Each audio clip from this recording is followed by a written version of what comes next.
Hello friends, hello everyone. फिर आज फिर से एक नया वीडियो और नए विषय पे चर्चा। और फिर से इस समय जो एग्ज़ाम की बातें चल रही हैं उसी विषय की हम लोग बात करेंगे। एग्ज़ाम के विषय की बात होगी।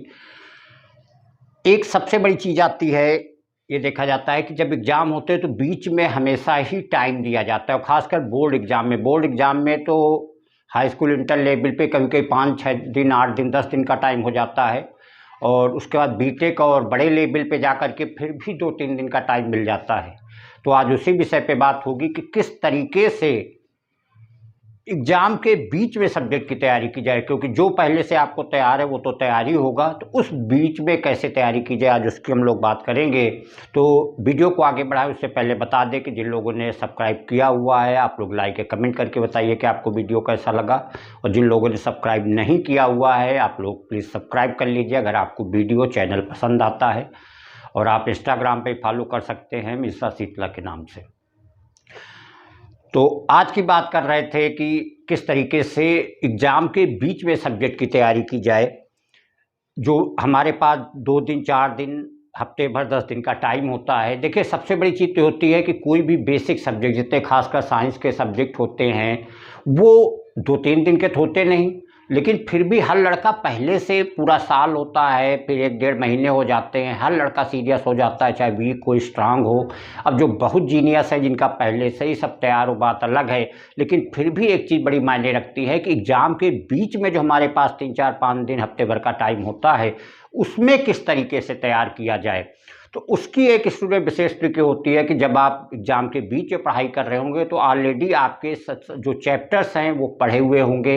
आपको ये भी पता होगा क्या क्या इम्पॉर्टेंस है, क्या क्या इम्पॉर्टेंट चैप्टर्स हैं, क्या क्या चीज़ें इम्पॉर्टेंट हो सकती हैं। तो जब वो चीज़ें आप पढ़िए तो पहले उनको, ऑलरेडी पढ़ी हुई चीज़ें हैं, पढ़ा ज़रूर होगा, तो उसके बीच में उनको फिर से एक बार पहले जल्दी से रिवाइज कर लीजिए। और रिवाइज करके जो सबसे मेन पॉइंट्स हैं जिसकी आज यहाँ बात करेंगे, कि उन चीज़ों के जो भी मेन पॉइंट्स हैं आप एक राइटिंग पैड लिए रहिए, उसमें सादे पेज हो, वो पॉइंट्स आप उन्हीं पेजों पे नोट करते चलिए।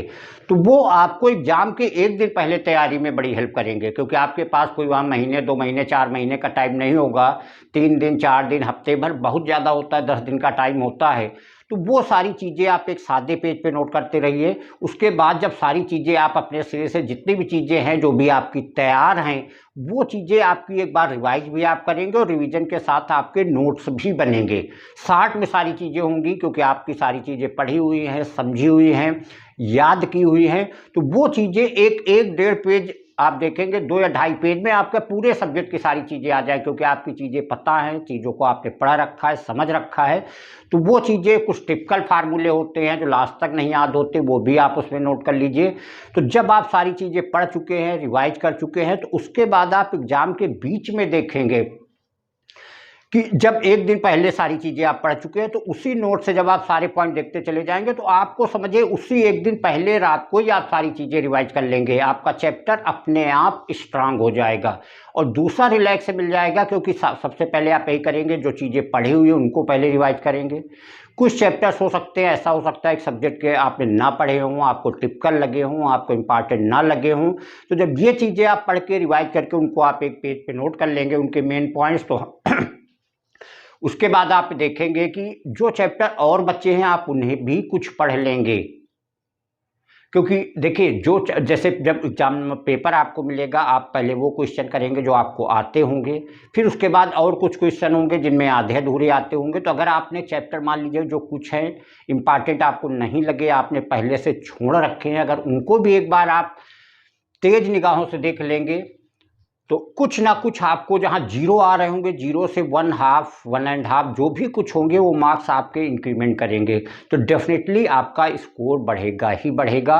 और उन सबसे बड़ी चीज़ होती है जिसको अभी हमने बताया कि बीच में तैयारी की बहुत बेसिक टिप्स होती है। क्योंकि देखिए, चैप्टर में कोई भी कितना भी इम्पॉर्टेंट चैप्टर हो, लेकिन उसकी जितनी थ्योरी होगी, जितने फार्मूले होंगे, जितने न्यूमेरिकल बुक में दिए होंगे, वो सारे तो आने नहीं हैं।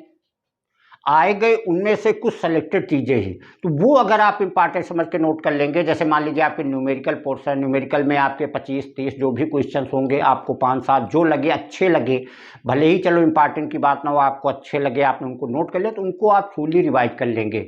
तो अगर वो आपके रिवाइज होंगे तो उसके अगर बेस पे मान लीजिए उसी कॉन्सेप्ट पे बेस्ड होकर के अलग क्वेश्चन आएंगे तो आप उनको अटेम्प्ट कर ले जाएंगे।